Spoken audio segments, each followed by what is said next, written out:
Welcome back to Dirt Obsession, ladies and gentlemen. Due to the recent success of our best ATV at every budget episode and the complete and utter lack of anything else to do, we've decided to take a closer look at two notably absent ATVs from that list. As Frankie Alvarez so aptly pointed out to the budgetary bereaved, the term budget doesn't imply cheap.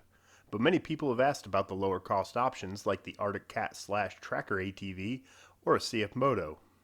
And that comparison makes sense to me at this point. Arctic Cat ATVs once belonged much further up the utility ATV echelon, but Textron shown very little interest in improvement, and CFMoto is gaining traction, separating itself from the other Chinese manufacturers. So today we're going to compare the budget options of the CFMoto C-Force 600 with the Alterra 570. First, let me explain the rationale of the comparison. This being a value-oriented shootout, the primary concern is cost. If you look at the spec sheet, the Alterra 570 compares better to the CForce 500, and the CForce 600 compares better to the Alterra 570 with electronic power steering. However, the MSRP of the CForce 600 and the Alterra 570 without EPS are identical at $6,099, and the displacement is closer, so that's where the line will be drawn.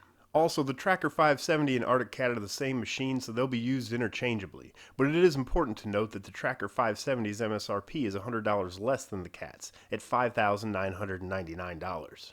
Let's start with the engines. Both machines sport a liquid-cooled, single-cylinder, single-overhead cam engine. The CFMoto has 580 cc's of displacement that puts out around 41 horsepower and 32 foot-pounds of torque. The Alterra has a 545 cc engine that most likely has a horsepower output in the high 30s and similar torque output. It's sometimes difficult to verify affiliations, but some versions of the Arctic Cat do use Kymco engines, which isn't a bad thing. Kymco is a well-established brand that produces some high-quality products.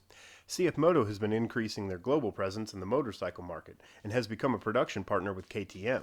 According to ZigWheels.com, from 2020 on, CFMoto will be manufacturing the engine in the 790 Duke, as well as using KTM's 990 engine in CFMoto motorcycles. Even though these aren't the machines in question, it does mean that CFMoto is gaining some global street cred with their motors.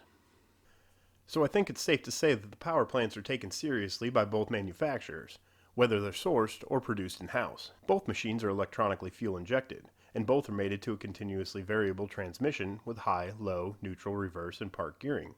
Both also feature dual A-arm independent suspension.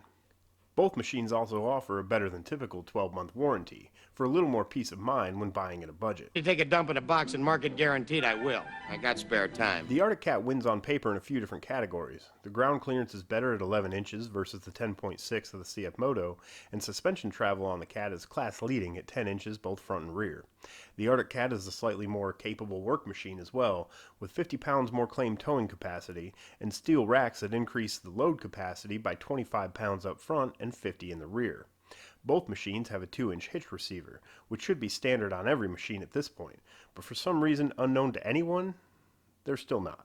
The four-wheel drive systems is coming down to personal preference, but the CFMoto does have a selectable four-wheel drive with differential lock, the system that most enthusiasts prefer. The four-wheel drive on the Cat no longer has diff lock, but instead is selectable on the fly. For comparison, the four-wheel drive of the CFMoto is more similar to Yamaha's, while the Cat's is starting to resemble the all-wheel drive of Polaris.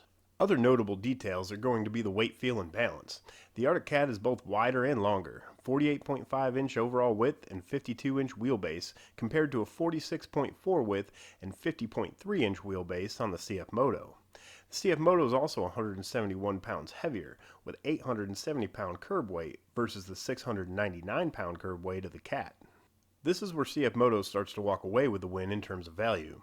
The CForce 600 comes standard with variable rate electronic power steering.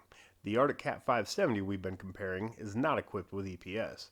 The CForce also comes standard with a 3,000-pound winch, 12-inch cast aluminum wheels, and some additional nice-to-have features like handguards and shift lock. Additional factors to consider in a decision like this is dealer network. CFMoto is growing, but it still doesn't have the presence in the United States of the more established brands.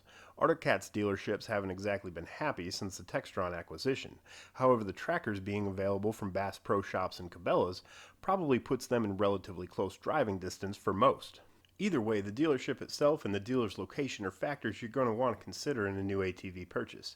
No machines, regardless of manufacturer, are exempt from the occasional failure or recall, so chances are you'll be headed back to the dealer at some point.